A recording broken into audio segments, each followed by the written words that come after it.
Down ticket races tonight. Republican Secretary of State Michael Adams, who did not win Jefferson County, by the way, easily wins a second term statewide, defeating Democratic challenger Buddy Wheatley. In the race for treasurer, Republican Mark Metcalf defeats Democrat Michael Bowman.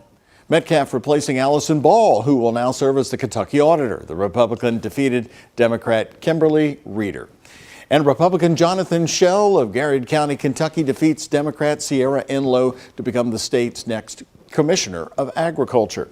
We are now joined again by the best analysts in town to break down the night's results. Republican consultant Iris Wilbur Glick of McCarthy Strategic Solutions, and Democrat David Tandy, the former Metro Council president of Louisville, who is a partner with the Denton's law firm.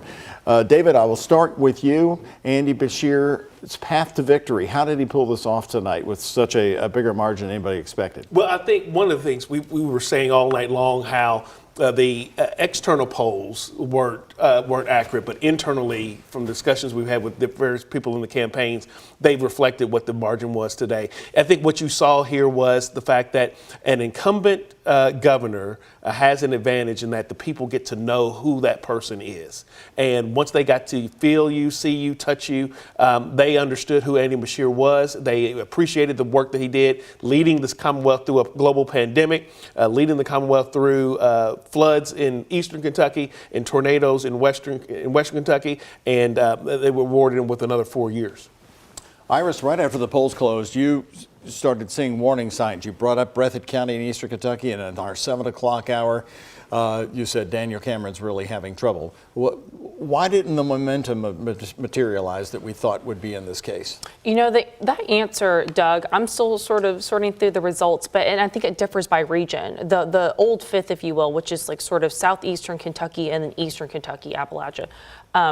Daniel Cameron needed to overperform in those key counties. And when you look at the map currently, I mean, there's lots of counties that are blue. Counties that are heavily registered Republican or have historically turned red in election cycles. And so the fact that those were either slim margin victories or even blue, or, you know, where Governor Beshear was successful, definitely was not an area that we were able to overcome in places like central Kentucky and western Kentucky. The collar counties around Lexington were problematic. And then places like Kenton County, a heavily registered Republican, right outside Cincinnati, typically red, but it turned out blue tonight. David, we wondered if this would be a referendum on the COVID shutdowns, on the shutdowns of churches, Donald Trump really going heavily for Daniel Cameron at the last minute. It didn't seem to pay off for Daniel Cameron. Yeah, well, no. One, I think what we can see across the board as it relates to modern politics, the elected officials don't have coattails for other candidates. So they can when people make their choices, they're making their choice on who they're going to vote for that particular office. But just because Donald Trump says vote for somebody, it doesn't necessarily have legs for somebody else. So, Iris, are you ready to give up on polls yet? And should we, as the consuming public who see these polls, just especially in Kentucky, just forget them? Well, Doug, the most recent cycles, I mean, the polls have not really been strong indicators as to accurately reflect what happens on Election Day. And particularly in a state where we're slowly evolving and we're seeing more participation prior to Election Day, I will see sort of the diminished reliance on polling.